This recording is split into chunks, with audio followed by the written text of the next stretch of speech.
안녕하세요. 김재수입니다. 어제 윤석열 정부의 첫 번째 부동산 공급 정책이 발표되었습니다. 정말 너무 많은 정책들이 복잡하게 얽혀 있어서 상당히 이해하기 쉽지 않은데, 오늘은 그 중에서 핵심적인 내용만 좀 정리해 보도록 하겠습니다. 먼저 발표 내용 보면 희망은 키우고 부담은 줄이는 그런 국민 주거 안정 실현 방안이라고 발표가 됐는데요. 이건 두 가지 내용을 담고 있습니다. 첫 번째는 말 그대로 국민 주거 안정을 실현하는 5대 전략을 제시하고 있고, 그 다음에 그 전략에 따라서 향후 5년간 270만 가구 주택을 공급하겠다는 공급 정책을 담아내고 있습니다. 하나씩 알아보면요. 먼저 국민 주거 안정 5대 전략을 보면은 그 중에서도 핵심 전략만, 사항만 정리한 것이 표와 같습니다. 너무 많죠. 5가지로 정리해보면요. 첫 번째, 도심 내 집 마련 기회를 확대시키겠다는 내용을 담고 있습니다. 그 실현 방안을 보면은 신규 정비구역 지정을 확대하고요. 재건축 부담금 제도를 개선해서 재건축이나 재개발 사업지의 사업성을 올려주고, 안전진단 기준을 완화해서 그동안 재건축 재개발에 걸림돌이었던 그런 것을 비제를 풀어주겠다는 내용을 담고 있습니다. 또 하나 이제 그동안 공공에만 허용됐던 도심 복합 개발을 민간 참여를 유도함으로써 좀 더 주택을 빠른 속도로 공급하고 고급화시키겠다는 전략을 담고 있죠. 그런데 여기서 우리가 하나 이제 관심 가져야 할 부분은 바로 공공도심 복합개발지역은 이미 2021년 6월 29일자로 권리 산정일이 확정됐었습니다. 그런데 이번에 민간 도심개발 참여를 하게 되면은 이것이 규정이 바뀌면서 앞으로 향후 지정된 날 이후로 권리 산정이 바뀌기 때문에 1세대 1주택자는 현재 최근에 2021년 6월 29일 이후에 주택을 취득했다 하더라도 입주권을 받을 수 있다는 사실이 나는 것을 염두에 두시기 바라겠습니다. 두 번째는 이제 편리한 교통과 삶이 쾌적한 주거 환경을 제공하겠다는 내용인데요. 그 아래에 이제 신규 택지 조성을 확대하고, 그 다음에 광역교통망을 확충하기 위한 GTX A, B, C, D, F를 조기하고, 그 다음에 신도시뿐만 아니라 지방의 정주 환경을 개선하면서 최근에 폭우로 인해서 많은 피해가 발생했던 재해 취약 주택에 대한 해주책도 담아내고 있습니다. 세 번째로는 이제 주택 공급 시간을 단축하겠다는 내용인데요. 이를 위해서는 인허가 절차를 개선하고, 그 다음에 주택 공급 촉진 지역을 도입하겠다는 얘기입니다.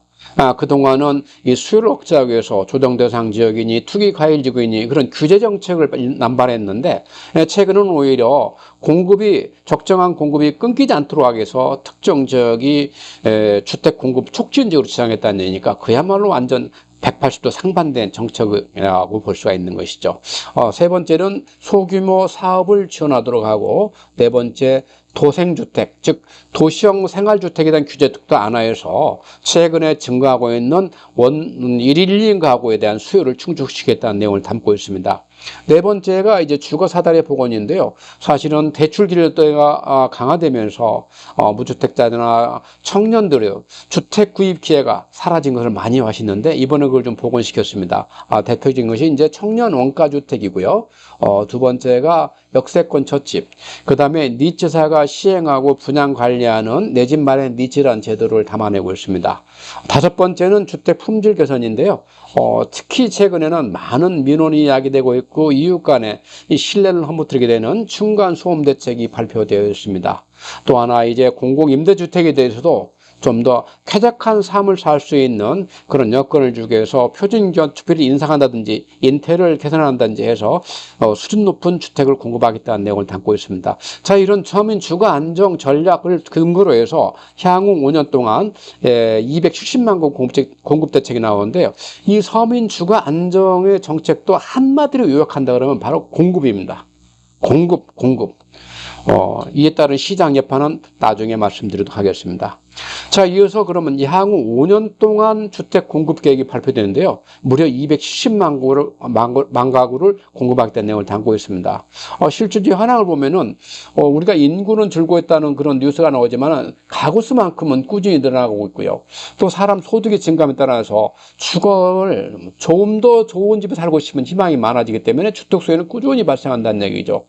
특히 여기서는 멸실 요인도 감안하면은 우리가 국토연구원 연구 자료에 따르면은 매년 서울에는 50에서 55만 가구의 인허가가 필요하다는 내용을 담고 있습니다.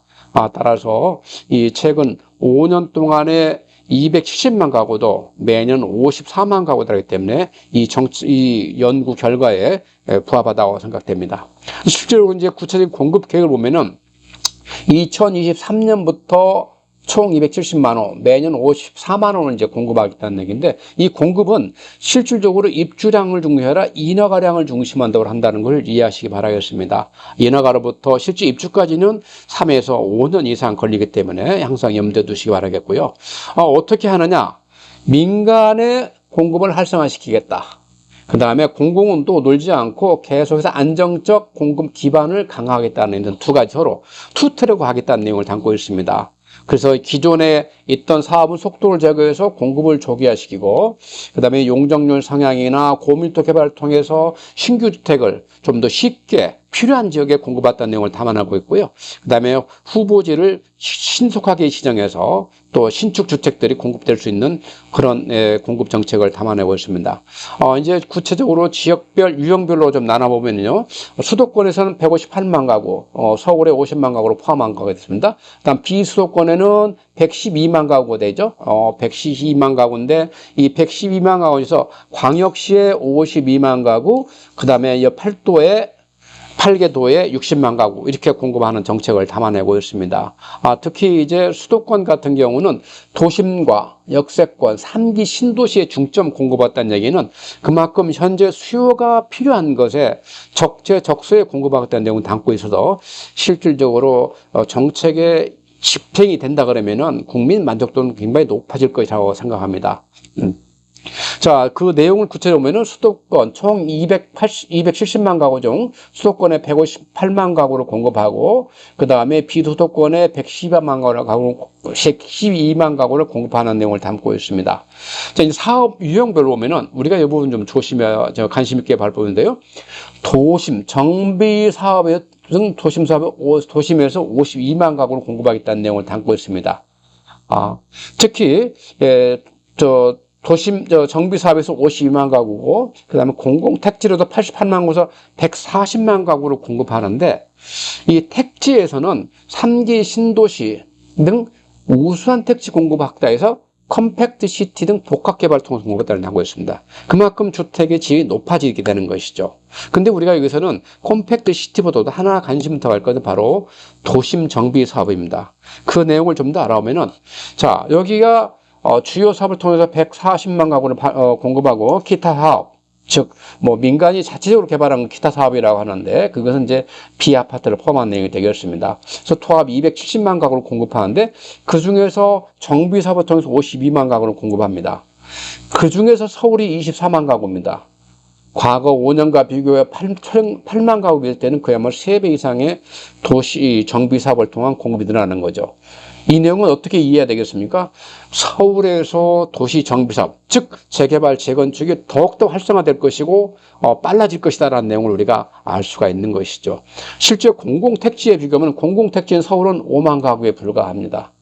그래서 서울의 주택의 공급 계획은 대부분 다 재개발, 재건축을 통한 그런 공급 계획을 담아내고 있다. 그런 내용을 메시지를 전달하고 있는 것이죠.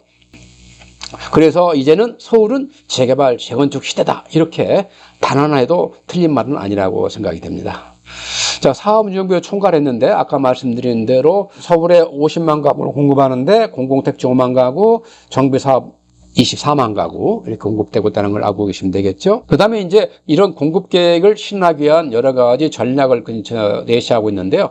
첫 번째가 이제 주거 안정 실현 방안으로서 이제 선호도가 높은 도심의 내 집 마련 기회를 마련하겠다. 이번 정책을 보면 특징적으로 좀 옷을 입고 있어요. 그래서 옷을 좀 약간 벗겨봐야 정책의 본질이 나옵니다. 이것은 도심의 내 집 마련 기회를 주겠다는 내용이 되겠거든요. 그래서 다시 보면은 재개발, 재건축 사업을 정상화하고, 그 다음에 민간의 전문성과 창의성을 활용해서 신도심 사업 모델도 구축하겠다는 내용을 담고 있습니다. 이렇게 해서 도심의 내 집 마련 기회를 확대하겠다는 건 두 가지 정책을 담고 있는데요. 첫 번째, 재개발, 재건축 사업의 정상화, 그 다음에 도심 복합 사업 개편이란 내용을 담고 있습니다. 하나씩 알아보도록 하면은요. 이제 재개발, 재건축 사업 정상화 착수엔 5가지 내용을 담고 있습니다. 신규 정비구역 지정을 촉진하고, 재건축 부담금은 합리적으로 감면하고, 안전진단 제도 개선은 착수하고, 신탁사의 정비사업 참여를 활성화시키겠다. 그동안은 주로 이제 재개발, 재건축은 다 조합을 중심으로 진행되다 보니까 여러 가지 투명성이라든가 분쟁이 많았는데, 신탁사가 개입해서 하면은 그런 것들이 다소 확보되기 때문에, 제거되기 때문에 신탁사의 참여를 유도하고 있다는 것입니다. 또 과거에는 사업을 못하도록 규제를 가했는데, 얘는 오히려 활성화시키기 위해서 사업을 지원하고, 또 가장 논점이 되고 있는 조합의 투명성도 강화하기 위해서 여러 가지 의무를 부과했다는 내용을 담고 있습니다. 하나씩 알아볼 텐데요. 이 내용을 정리하면 어떻게 된가요? 바로 공급 활성화입니다. 근데 공급이 되는 것이죠. 하나씩 알아보도록 하겠습니다. 자, 신규 정비구역 지정 촉진을 보면은, 자, 22만 가구에 해당하는 신규 정비구역 지정을 하겠다는 내용이거든요. 서울 같은 경우는 노후도와 지역 수급 상황 등을 종합적 고려해서 신속 통합 기업을 활용해서 10만 가구를 지정하겠다는 내용을 담고 있습니다. 이제 서울은 10만 가구를 지정하고요. 그 다음에 경기, 인천은 역세권과 산업시설 노후 주거지 중심에서 4만 가구라고 하고요. 지방에는 광역시 세택 구도심에 8만 가구를 시작했다는 내용을 담고 있습니다. 광역시 세택 구도심에 관심을 가져볼 만한 요인이 되겠죠. 자, 그 다음에 이제 재건축 부담금을 합리화하겠다는 내용인데요. 이거 결국은 재건축 초과이익금 환수제에 대한 내용이 되겠습니다. 이게 4가지 내용을 담고 있는데요. 첫째는 부과 기준을 현실화하겠다는 내용을 담고 있습니다. 우리가 재건축 초과이익 환수제가 언제 생겼습니까? 재건축 초과이익 환수법이 2006년에 제정돼서 그때 실시됐습니다. 그럼 2006년도에 서울 평균 아파트 가격이 얼마였을까요? 9평이라 보려면 32평 가격이 때는 3억 전후였을 것입니다. 지금 무려 12억 전후가 되는 것이죠. 그런 만큼 그때를 기준으로 해서 3천만 원을 기준으로 이제 재건축 초과이익 환수했기 때문에 이제는 그것도 상향시켜야 된다는 당연한 그런 주장이 나오게 되고요. 또 부과율 구간도 지금도 좀 더 확대하겠다는 내용을 담고 있습니다. 아직까지 미정이기 때문에 숙제가 뭐가 숙제라는 걸 알고 아직까지 숙제하지 않은 상태라, 이런 인식이 들고 있습니다. 그 다음에 하나 또 특징인 것은 이제 실소유자를 배려하겠다는 내용입니다. 이제 장기 보유 중인 1세대 1주택자에 대한 보유 기간에 따라서 이 부담금을 감면하는 걸 주는 거예요. 우리가 양도소득세에서 장기 보유 특별공제라는 게 있지 않습니까? 마찬가지로 이제 재건축 초과이익 환수제에서도 똑같이 장기 보유자에 대해서는 우리가 부담금을 줄여주겠다는 전략을 계획을 담고 있는 것이죠. 세 번째는 이제 공공기업 인센티브인데, 이렇게 재건축하는 가정에 공공임대주택이나 역세권 첫집 등 이렇게 공공분양에 대한 기부 체납하면 그 부분은 재건축 초과이익 계산식에 빼겠다는 얘기입니다. 그럼 그만큼 어떤 사업지의 사업성이 높아지기 때문에 속도도 빨라지고 여러 가지 조합원도 혜택이 돌아가게 되는 것이죠. 기타 이제 1세대 1주택 고령자의 경우는 이 납부 기간을 유예하겠다는 얘기인데요. 이것은 뭐 취득세도 마찬가지고 종부세도 마찬가지고 이런 혜택을 가지고 있죠.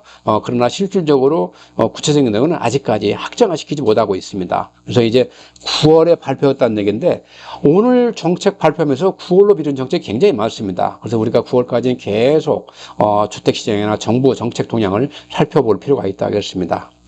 자, 그 다음에 이제 재건축, 재개발 걸림돌에 가장 크게 작용했던 안전진단 제도를 개선하겠다는 내용입니다. 이것도 이제 3가지를 담고 있는데, 먼저 평가 항목을 조정했다는 내용입니다. 그동안은 우리가 구조 안전성이 100점 만점에 50점을 차지하고 있었던 거예요. 그만큼 우리가 구조 안정성 때문에 재건축, 재개발이나 특히 재건축 추진이 힘들었는데, 이제는 그것을 30이나 40으로 낮추고 주거 환경이라든가 설비 노후도 등을 갖다가 추가 점수를 줌으로써 이제 주거 환경, 삶의 질을 높일 수 있는 그런 고급축 정책으로 전환되고 있는 것이죠. 또 하나, 그동안에 이 재건축의 속도를 이제 발목을 잡았던 것이 바로 적정성 검토입니다. 이 적정성 검토는 저는 민간에 통과됐는데, 이제는 공공기관이 참여하도록 했어요. 특히 공공기관이 참여하면서 이 통과율이 굉장히 낮아졌습니다. 그런데 이것은 이제는 지자체에서 요청하는 게만 참여하도록 한 것에 따라서 상당히 지자체에서 자기 주택에, 자기 지역의 주택 수급 상황에 맞게끔 이게 조절할 수 있는 수단이 되고 있는 것이죠. 또 하나, 이제 정비구역 시장자에게 이 항목백 배점을 플러스 마이너스 5에서 10% 상향해서 자율적으로 지정할 수 있도록 했어요.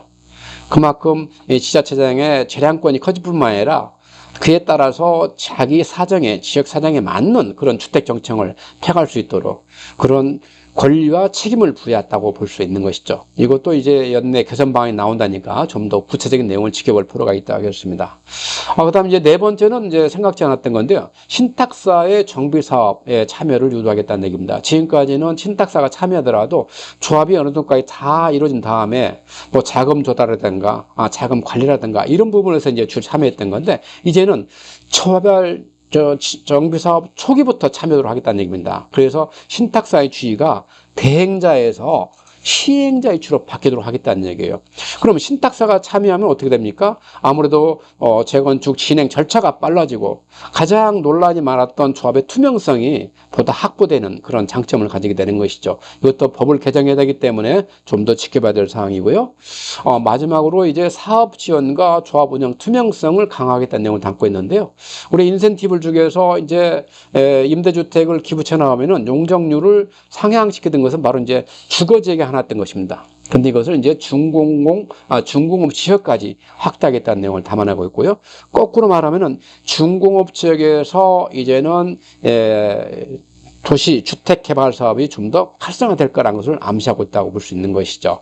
또 지원도 우리가 부동산원의 전문화된 인력이 각종 조합의 과정에 정비사업 과정에 참여함으로써 우리가 속도를 빨리 하고 불필요한 그런 일을 없애는 기능을 한다고 할 수 있겠고요.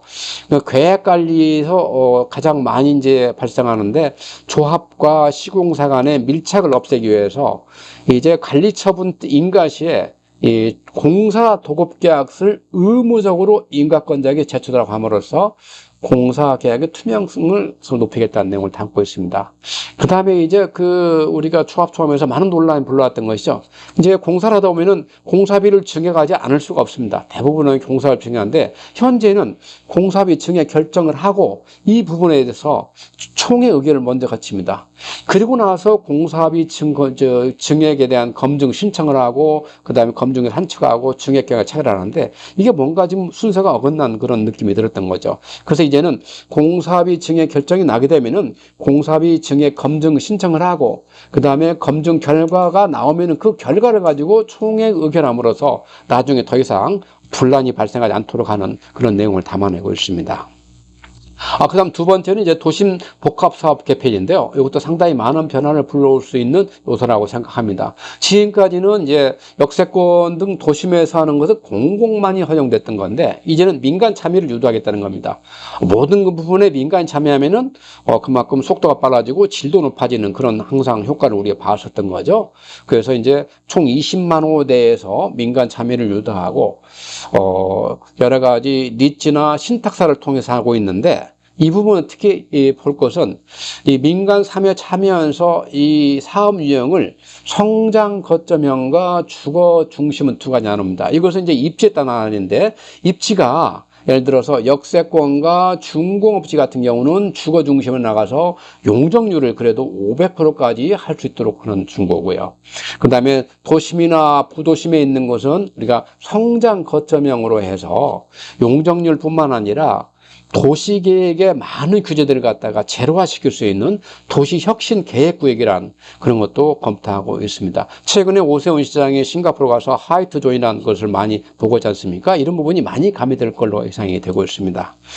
자, 그 다음 여기다 이제 인센티브화를 주게 되는데 공공사업 수준의 용적률과 세제 혜택, 그 다음에 공원 및 녹지 기준 완화를 갖다가 적용하되 너무나 이 민간이 이익을 많이 가져가면은 대장동 사태 같은 것이 또 발생하기 때문에 이제는 이익 상한제 도입도 같이 검토해서 불필요한 논란을 막고 정당하게 공익의 이익이 보장되도록 하겠다는 내용을 담고 있습니다.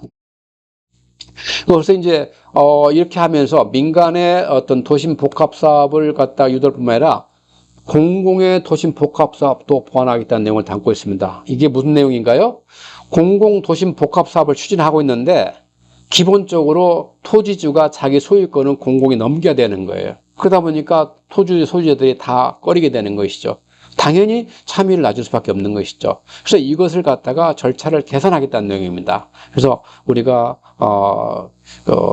재산권 침해가 발생하지 않도록 함정을 개선하고, 가장 큰 포인트는 현재 공공도심 복합개발 같은 경우는 2021년 6월 29일 중심으로 해서 권리 산정이 확정이 되어 있어요. 그래서 그 이후에 주택을 구입하면은 우리가 현금 청산의 대상이 되는데, 만약에 이 새로운 정책이 발표하게 되면은 후보지 발표 전에 매수한 1주택자는 특별 공급권을 부여한다는 내용을 담고 있습니다. 상당히 큰 차이가 있게 되는 것이죠. 이 부분은 계속 특별주택 공공주택 특별법이 개정돼야 되기 때문에 개정 과정을 지켜볼 필요가 있다 하겠습니다.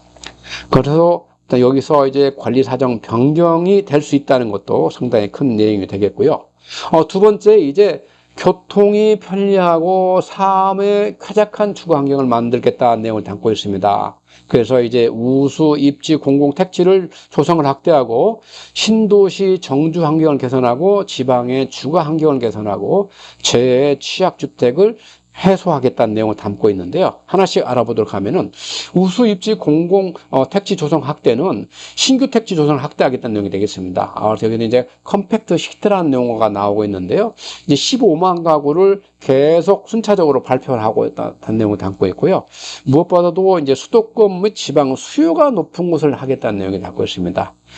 주로는 공급정책에 나와도 수요 관계없이 쉽게 주택을 공급할 수 있는 신도시라든가 이런 시외지각을 많이 했는데, 이제는 수요가 높은 것을 하겠다는 얘기 때문에 상당히 효과를 거둘 수 있다고 생각이 됩니다.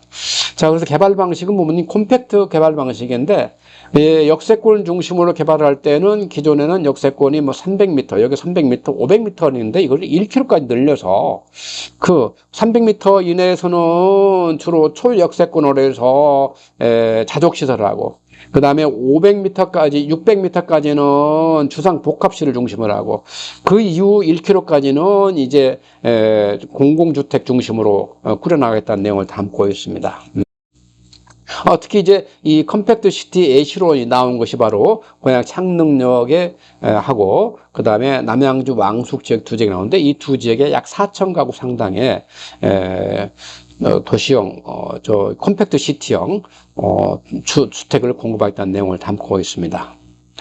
자, 그 다음에 이제 두 번째로 택지 조성 속도를 제고하겠다는 내용인데요. 이건 특별한 내용은 없고, 일단 예비 타당성 조사를 간소화시키고 보상 제도를 좀 한면시키겠다. 예를 들어서 이제 토지 수용되면은, 우리가 그린벨트는 입주권을 줬는데 기타 지역은 입주권을 주지 않았어요. 근데 그것도 입주권을 이제 주겠다는 내용이고, 똑방 사업 토지 중에는 현물 보상 지금과 똑같이 실시하게 됐습니다.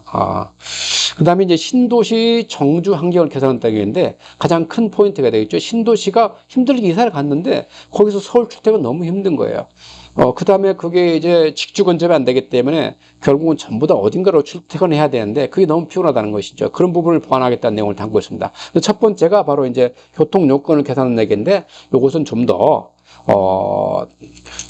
전수조사에서 우리가 맞춤형 교통대책을 마련하겠다는 내용을 담고 있고요. 그 다음에 광역교통도 우리가 메가시티를 중심으로 해서 광역교통 축을 지정해서 추가 교통대책을 추진하겠다는 내용을 담고 있습니다. 그래서 뭔가 하겠다는 내용을 담고 있지, 아직까지 뭔가 구체적인 내용은 아직 없는 상태입니다.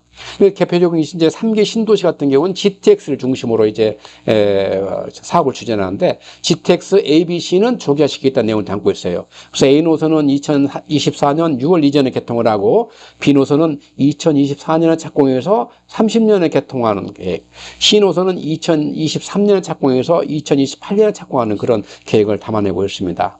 그 다음에 이제 신도시나 수도권뿐만 아니라 지방 광역철도도 개토 확충을 해서 교통망을 확충했다는 내용을 담고 있는데요. 우리가 광역철도도 메가시티를 연결하는 건도별 선도 사업을 GTX급으로 속도감 있게 추진하겠다는 내용을 담고 있습니다. 그래서 이 박스친 부산, 양산, 울산 이런 내용도, 대구, 경북, 광주, 나주, 세종, 대전, 세종, 충북, 특히 용문, 홍천 같은데 이런 데는 사당성 조사를 조속히 하려 한다 그러니까 뭔가 우리가 관심을 이렇게 가지고 지켜볼 내용이 되겠죠. 그 다음에 이제 경쟁 있는 주거 환경을 조성하기 위해서는 세 가지 내용을 담고 있는데, 우선 교육 요건을 조성도 하겠다는 내용이 되겠습니다. 그래서 학교도 SOC와 연계해서 개발해서 우리가 통학거리를 줄여준다든가 필요한 조합을 한다든가 하는 내용을 담고 있고, 그 다음에 기업 유치 촉진하기 위해서 특정 지역의 도시 산단을 지정한다는 그런 내용을 담고 있고요. 그다음 토지 이용 효율성을 제고한다는 내용을 담고 있습니다. 그래서 용도 상향이라든가 용도 변경을 통해서 주택 공급을 확대하고, 역세권에는 공공주택의 시범을 한다는 얘기입니다. 아까 말씀드린 또 컴팩트 시티라는 얘기 나왔죠. 남양주, 왕성호, 고양, 창릉 같은 데는 우리가 이제 컴팩트 시티를 공급하겠다는 내용을 담고 있고요. 그 다음에 장기 방치된 학기용지나 유보지들을 주거용지로 전환하는 내용을 담고 있습니다. 이런 것들이 계획적으로 내면은 우리가 이제 신규 택지용금을 좀 더 쉽게 공급할 수가 있게 되는 것이죠. 그 다음에 이제 많은 분들이 관심 갖고 있는 일기 신도시 재정비 계획을 담고 있습니다. 근데 너무 딱 한들 담고 있어요. 그래서 도시 재창조 수준으로 하겠다. 그래서 내년 중에 마스터 플랜을 마련하겠다는 내용을 담고 있습니다. 자꾸 숙제를 미루고 있는 기분이 들고 있는 것이죠. 세 번째, 이제 지방 주거 환경을 개선하는 건데, 지방도, 수도권도 쭉 노후화됐지만, 그동안 수도권에 집중하다 보니까 지방은 노후화 대책이 이제, 그동안 시행되지 않았던 건데, 이제는 지방 도시 노후화 주거지도 정비를 활성화하겠다는 내용이 되겠습니다. 따라서 지방 노후화된 것도 수도권에 맞는 그런 이제 정비 계획을 활용하겠다는 내용이 되었고요. 특히 지방의 많은 산업단지는 우리가 맞춤형 주택 공급 활성화해서 다양한 임대주택을 공급하겠다는 내용을 담고 있습니다. 그만큼 그래서 필요한 임대주택 공급에서 그 지역 활성화를 도모하겠다는 내용을 담고 있는 것이죠. 그 다음에 이제 최근 폭우로 인해서 많은 피해를 발생했던 재해 취약주택에 대한 해소책을 마련하고 있습니다. 총 6가지를 담아내고 있는데요. 첫 번째, 재해 우력은 즉시 지원하기 위해서 개보수를 하거나 아니면 정상거처로 이주를 지원하는 내용을 담고 있고요. 그 다음에 개보수 지원에 대해서는 우선 매입해서 공공임대주택으로 리모델링하고 지하에는 커뮤니티 시설로 활용한다는 그런 용도 변경을 추진하겠다는 내용을 담고 있습니다. 세 번째는 민간 임대로 이제 이주를 희망하는 경우는 전세보증금 무이자를 3,000호 이상 이렇게 대출로 지원하겠다는 내용이 담고 있고요. 주거급여도 이제는 지원 대상과 금액을 확대하고, 그 다음에 패키지로 하겠다는 내용도 담고 있습니다. 아주 필요한 내용들이 담아내고 있죠. 그 다음에 이제 5번째로 위험지역 정비하고 주거지역을 강화했다. 위험지역은 미리 정비구역 진용권을 완화하거나 용적률 상하하거나 방지시설 설치 지원해서 정비사업 협력을 추진하는 겁니다. 뭔가 사업성을 높여주겠다는 내용이죠. 그런데 거기에뿐만 아니라 세입자의 주거지원도 강화해서 세입자에게도 문제가 없도록 하겠다는 내용을 담고 있는 것이죠. 그 다음에 더 이상 이제 우리가 재해 취약주택은 짓지 않도록 신축 규제하겠다는 내용을 담고 있죠. 네. 그 다음에 이제 세 번째로 주택 공급에 걸리는 시간을 단축하겠다는 내용을 담고 있습니다. 그래서 이제 주택 인허가 절차를 개선하겠다는 내용을 담고 있고요. 특히 이제 민간 정비 도시개발 사업에는 통합 심의 제도를 확대하고 운영을 내실하겠다는 내용을 담고 있습니다. 그동안은 의무화되지 않았던 공공정비나 일반 주택 사업도 이제 통합 심의에 참여하게끔 의무화시켰다는 내용을 담고 있고요. 그 다음에 유수한 심의 제도나 평가제를 통합해서 불필요한 시간들을 전략하도록 하고, 특히 학교용지 부담금이 그동안 많은 애로사항을 주어왔었습니다. 예를 들어서 학교 수요가 없는데 불구하고 지자체장이 어떤 그 재량권에 의해서 학교용지 부담금을 부여하도록 하게 돼 있어요. 그러다 보니까 사업성이 낮으니까 우리가 제대로 사업을 진행 못한 데가 제법 있었습니다. 근데 이제는 학교 수요가 없는 것은 무조건 학교용지 부담금을 없애도록, 면제하도록 그렇게 했기 때문에 이 부분도 상당히 좋은 정책이라고 생각이 됩니다. 그 다음에 이제 소규모 사업 추진 애로사항인데, 내가 뭔가 이 지역에 도심에 있는 지역인데 어떻게 뭔가 재개발이나 재건축을 하고 싶은데 이게 이제 너무 소규모다 보니까 사업성이 안 나오는 거예요. 그럴 때는 우리가 통합 개발을 하도록 하겠다는 내용을 담고 있습니다. 특히 이제 복합단지 합이 1만 평방미터, 약 3,000평 미만이고 200서 미만인 경우만 허용했다는 얘기인데, 하여튼 이게 도심 곳곳에 좀 더 쉽게 필요한 주택들이 공급될 수 있도록 하겠다는 내용을 담고 있는 것이죠. 그 다음에 이제 이런 사업에 대해서는 금융 지원도 강화했다는 내용을 담고 있습니다. 그래서 이제 우리가 기금융자가 부족한 경우에는 우리가 결국은 민간 자금 조달하게 되는데, 그럴 경우는 2%까지는 이자를 보전해주는 내용을 담고 있고요. 그 다음에 취득세에 대해서는 1세대 조합원에 대해서는 감면 혜택을 주겠다는 내용도 담아내고 있습니다. 그다음에 이제 소규모 정비 사업 절차를 간단하겠다는 내용인데요. 우리가 소규모 정비 사업에는 가로주택 정비 사업, 자율주택 정비 사업, 소규모 재개발, 재건축이 네 가지 사업이 있는데 이 사업이 서로 필요성에 의해서 전환시키자고 할 때 그 조합을 해산했어야 되는 거예요. 근데 이제는 주민 총회만 가지고도 우리가 전환할 수 있도록 아주 쉽게 만들어야겠다는 내용이 되겠습니다. 아주 유용한 수단이 될 수 있겠고요. 그 다음에 우리가 만약에 주차장을 확보한 경우에는 광역교통시설 부담금을 감면하겠다는 내용입니다. 도로나 주차장, 기반시설 확장 경우는 우리가 50%까지 감면하겠다는 내용도 담고 있고요. 그 다음에 이제 소규모 일반 주택 사업입니다. 아까는 이제 정비 사업이었죠. 이게 대표적인 것이 도시형 생활주택인데요. 또 도시형 생활주택에 대한 규제도 완화하겠다는 얘기입니다. 도시형 생활주택이 지금 현재는 300세대까지만 허용되고 있고, 특히 최근에 1세대, 1인 가구지만은 원룸보다도 투룸을 많이 선호합니다. 그래서 투룸 소유가 증가하고 있는데, 300세대 투룸은 3분의 1밖에 허용 안 했던 것을 이제는 500세대까지 도시형 생활주택을 짓게 하고 그 중에 2분의 1까지는 투룸을 허용하겠다는 겁니다. 그래서 최근 늘어나고 있는 1인 가구의 어떤 그 주거 상향에 대한 욕구를 만족시키는 그런 수단을 제공하고 있다 하겠습니다. 그 다음에 이제 이런 도시재생 산업에 대한 이제 중소기업자에 대한 사업자 지원인데, 현재는 500亿까지 된 건데 700亿까지 확정시켰다는 내용이 되었고요. 그 다음에 우리가 장수명 주택이나 녹색 건축이다 이렇게 서로 인증받는데, 복합적인 것은 단순화시켰다는 내용을 담고 있습니다. 그 다음에 이제 주택 공급 촉진 지역 제도를 검토하겠다는 내용인데요. 아까 말씀드린 대로 이게 규제 지역을 지정하던 것에 이제는 촉진 지역을 지정한다는 것이 그만큼 공급에 대한 드라이브를 걸고 있다고 볼 수 있겠습니다. 그래서 이런 지역 규제를 통해서 주기적으로 필요한 때마다 주택이 공급돼서 최근에 같은 주택 부족을 하는 급상승이 발생하지 않겠도록 장치적으로 막겠다는 내용을 담고 있는 것이죠. 그래서 지정이 되면은 각종 동의 여건을 완화하고 용적률 상하하고 금융 지원 등 해서 주택 사업 지원을 하겠다는 강화 내용을 담아내고 있습니다. 그 다음에 이제 끊어진 주거 사다리를 복원하겠다는 내용을 담고 있는데요. 아까 말씀드린 대로 이건 상당히 심의적인 타격이 컸던 것이죠. 대출 규제를 통해서 이제는 소득이 작은 사람들은 영원히 주택을 구입할 수 없는 상황인데 이런 부분을 복원시켰다는 내용을 담고 있습니다. 가장 대표적인 것이 이제 청년과 무주택 서민 지원 정책이 되겠는데요. 예를 들어 대표적인 것이 청년 원가 주택, 그 다음에 역세권 첫집 공급주택입니다. 이제 앞으로 이것을 두 개를 이제 합치겠다, 통합하겠다는 내용을 담고 있는데요. 먼저 공공택지나 도심 정비사업 용적률 상해에 따른 기부채는 물량 가지고서 우리가 시세의 70% 순으로 청년 원가주택을 공급하겠다는 내용을 담고 있습니다. 이건 이제 생애 최초 주택자에게 이제 부담되는 거고요. 나는 금융지원은 장기로 40년간, 지금 30년간만 돼 있는 걸 40년간 늘리고 있다는 내용을 담고 있고요. 대상으로는 19세에서 39세 청년, 신혼부부 결혼 7년 차이네, 생애 최초 주택 구입자다. 이런 세 가지로 이제 구성되어 있고요.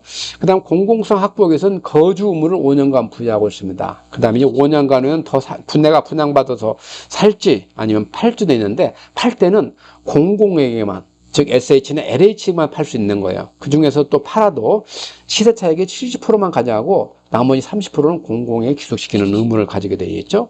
그래서 이제 물량도 적지 않습니다. 50만 가구, 30만 가구인데 50만 가구로 늘렸어요. 그래서 역세권과 산업시설 배후지에 50만 가구로 공급했다는 내용을 담고 있고요. 그 다음에 공공택지에서도 이제 주택 공급 물량 30% 이상을 청년 주택으로 원가주택으로 하겠다는 내용을 담고 있습니다. 그 다음에 정비사업과 도심복합사업에서도 기부채 물량을 우리가 청년 원가주택으로 하고 있다는 내용을 담고 있고요. 그 다음에 이제 토지 임대주택이라든가 또 이렇게 다양한 내용을 담고 있는데요. 같이 한번 종합적으로 알아보도록 하겠습니다. 자, 이제 임대와 분양을 혼합한 민간주택 임대 신모델을 도입하겠다는 내용을 담고 있습니다. 이것은 이제 우리가 임대와 분양을 이제 공고에서 하는데 이건 니치사를 통해서 하겠다는 거예요. 니치사가 시행을 하고 분양까지 다 맡겠다는 얘기입니다. 그래서 니치사가 하면서 리견까지는 이제 임대 후 분양 주택인데 그때는 원타임밖에 한 차례밖에 분양 신청 절차가 없었던 거예요. 근데 이제는 6년, 8년, 10년 이게 세 차례 인정해 주는 거고, 그 다음에 우리가 공급 조치는 주택 도시기금을 출자한 니치사가 들어가고, 그 공급 가격 자체는 일단은 절반은 보증금을 납부하고 절반은 분양 전환 시 감정가로 납부하는 그런 신축선을 가지고 있습니다. 그 다음에 만약에 이것을 분양을 선택하지 않으면은 청약을 들어가야 되니까 임대주택 거주원 기간은 청약 가입 기간으로 인정하는 것도 검토가 되어 있어 상당히 매력적인 상품이라고 생각이 됩니다. 공급 대상은 아까 말씀드린 대로 무주택 서민이 될 수 있는 거고요. 여기는 사업 시범 후 우리가 시장 호응 봐가면서 고택을 늘리거나 지정을 추진하겠다는 내용을 담고 있습니다. 그 다음에 토지 임대부 주택 개선인데 이건 현재 시행되고 있는 주택입니다. 그래서 이제 토지 소유권은 국가가 가지고 이제 주택 사용권만 가지고 있는 것인데 이게 이제 환매가 너무 엄격히 제한되어 있는 거예요.